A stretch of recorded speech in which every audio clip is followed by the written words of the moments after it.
A chuva fustigava as ruas estreitas e íngremes do Alfama quando Miguel avistou o brilho ameaçador da lâmina.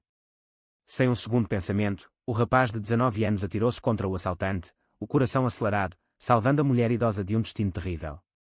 O corpo magro dele, habituado às noites ao relento, chocou-se contra o homem encapuzado, fazendo-o cambalear. O segundo ladrão virou-se, mas Miguel gritou com voz rouca que ecoou pelas fachadas antigas: "Deixem-na em paz, cobardes." Um soco desajeitado acertou o alvo, o outro homem recuou, a faca caindo no empedrado molhado.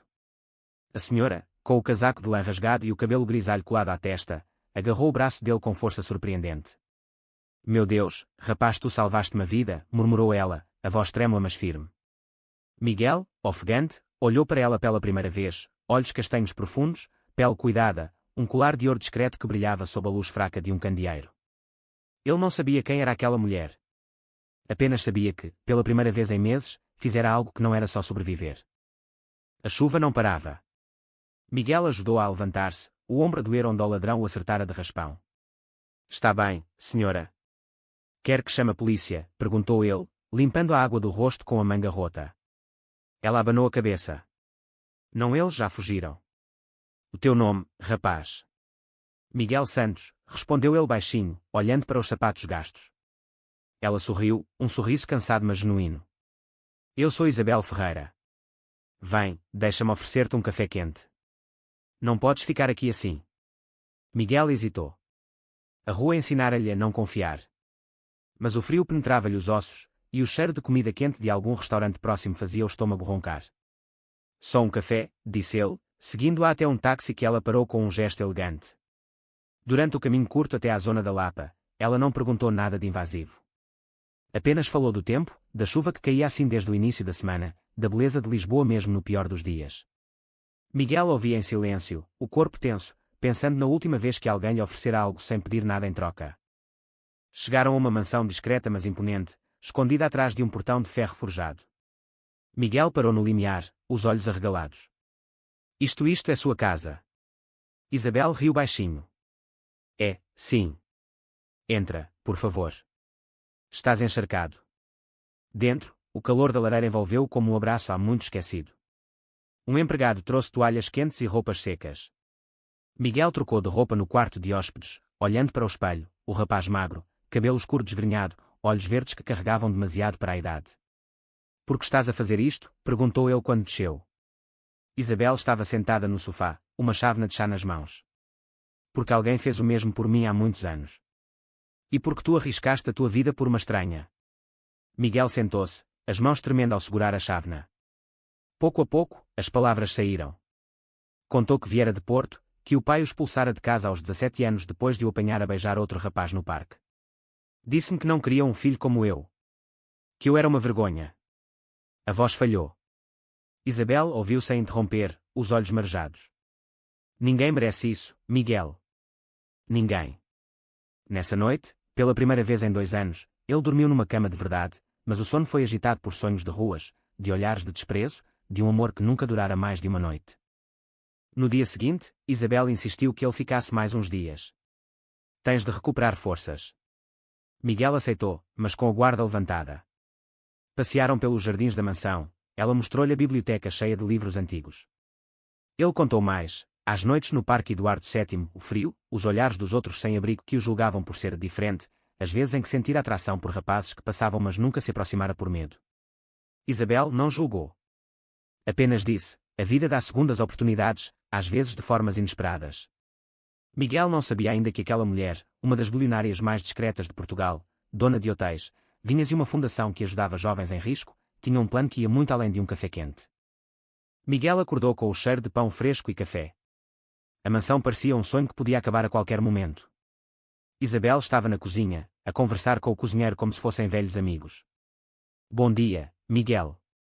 Dormiste bem?" Ele acenou, ainda tímido. "Melhor do que há muito tempo."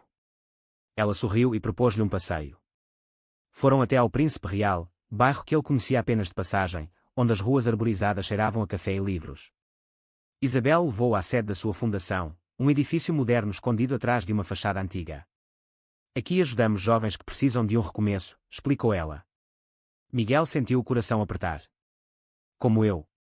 "Exatamente como tu." Dentro, o ambiente era acolhedor, paredes claras, sofás confortáveis, posters com mensagens de inclusão. Uma jovem voluntária cumprimentou-os. Depois apareceu ele, Rafael Mendes, 26 anos, arquiteto voluntário, cabelo castanho ondulado, sorriso fácil e olhos castanhos que transmitiam calma. Prazer, Miguel. A Isabel falou-me de ti. O aperto de mão foi firme, mas algo no olhar de Rafael fez Miguel sentir um calor estranho no peito, algo que ele aprenderá a enterrar fundo nas ruas. Rafael mostrou-lhe o espaço, explicou os programas de formação profissional, apoio psicológico, grupos de conversa para jovens LGBT. Miguel escutava, fascinado. Pela primeira vez sentiu que não estava sozinho. Eu também passei por coisas difíceis, disse Rafael baixinho enquanto tomava um café no pequeno pátio. Saí de casa aos 19. O meu pai não aceitava. Mas encontrei pessoas que me mostraram que o amor não é vergonha. Miguel olhou para ele, o coração acelerado. Não era só atração, era reconhecimento. Passaram a tarde a conversar sobre Lisboa, sobre o fado que se ouvia nos bares do Bairro Alto, sobre os elétricos que subiam as colinas. Isabel observava de longe, um sorriso discreto nos lábios. À noite, de volta à mansão, Miguel não conseguia parar de pensar em Rafael. Ele é diferente, murmurou para si próprio no quarto. Isabel bateu à porta. Queres ficar connosco mais tempo? Podemos arranjar-te formação, um emprego na fundação. Miguel hesitou, mas aceitou. Os dias seguintes foram de adaptação, roupas novas, corte de cabelo, aulas de informática. Mas o maior conforto era falar com Rafael, que aparecia quase todos os dias. Caminhavam juntos pelo jardim, partilhavam histórias de rejeição e de pequenas vitórias. Miguel sentiu pela primeira vez que podia ser ele próprio sem medo. A cidade parecia mais brilhante, o Tejo mais azul.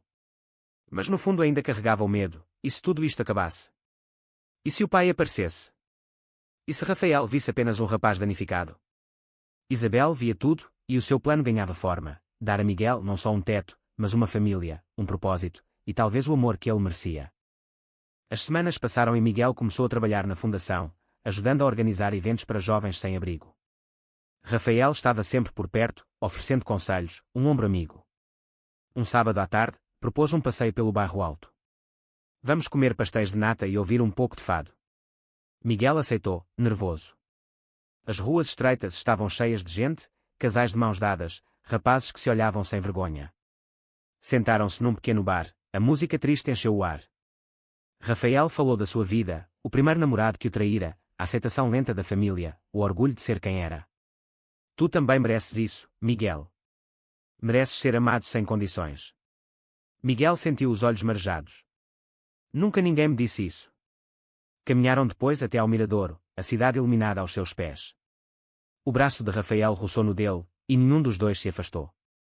Era o primeiro toque que não doía. No dia seguinte, na fundação, trabalharam lado a lado num workshop sobre autoestima. Miguel contou a um grupo de jovens a sua história, a voz firme pela primeira vez. Os olhares de admiração encheram-no de orgulho. Isabel observava, orgulhosa. Estás a crescer, rapaz. Mas a paz não durou. Uma carta chegou da família em Porto. O pai soubera por um conhecido que Miguel estava em Lisboa, vivendo com ricos. O tom era duro, volta para casa e para de envergonhar-nos. Deixa essa vida de maricas. Miguel leu-a sozinho no quarto, o peito apertado. Mostrou a Rafael à noite, no jardim. E se ele tiver razão? E se eu não merecer isto tudo? Rafael abraçou-o, um abraço longo e quente. Tu mereces o mundo inteiro. Não deixes que o passado te roube o futuro. Beijaram-se pela primeira vez sob as estrelas, um beijo suave, cheio de promessas. Miguel sentiu o coração abrir-se. Isabel soube no dia seguinte e sorriu. O amor é a melhor cura. Miguel começou a acreditar. Mas a carta pesava. Decidiu responder, marcando um encontro neutro em Lisboa. Rafael apoiou. Os dias seguintes foram de preparação emocional, conversas profundas sobre identidade, sobre ser gay em Portugal, sobre os progressos e os preconceitos que ainda existiam. Miguel sentiu-se mais forte, mais inteiro. A cidade, com os seus elétricos amarelos e o cheiro a mar, parecia finalmente sua. O romance com Rafael crescia devagar, passeios de mão dada em Príncipe Real, confidências à noite, planos para o futuro. Miguel começava a sonhar. O encontro com o pai aconteceu num café perto da Praça do Comércio. Miguel chegou acompanhado por Rafael, que esperou do lado de fora. O pai, homem robusto de Porto, olhou de cima a baixo. Estás vestido como um príncipe agora. Essa mulher rica encheu-te a cabeça. Miguel manteve a voz calma. Ela salvou-me, pai. Como eu a salvei. A conversa azedou rápido. O pai exigiu que ele voltasse, que deixasse essas ideias. Quando Miguel disse que era gay e estava feliz assim, o pai levantou a voz: não quero saber. És uma vergonha para a família. Rafael entrou, calmo mas firme. Senhor, o seu filho é um homem bom. Merece respeito. O pai saiu furioso.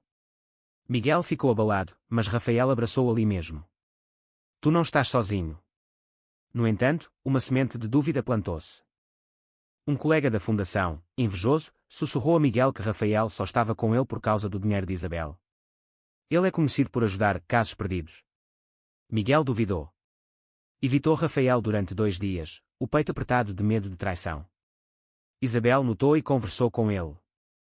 A confiança constrói-se devagar, mas vale a pena. Miguel confrontou Rafael. O mal-entendido dissolveu-se em lágrimas e promessas. Eu amo-te por quem tu és, não pelo que tens. O beijo de reconciliação foi mais profundo, cheio de alívio. Mas o confronto familiar deixou marcas. Miguel decidiu não voltar a Porto, mas enviou uma carta de perdão, esperando que um dia o pai entendesse.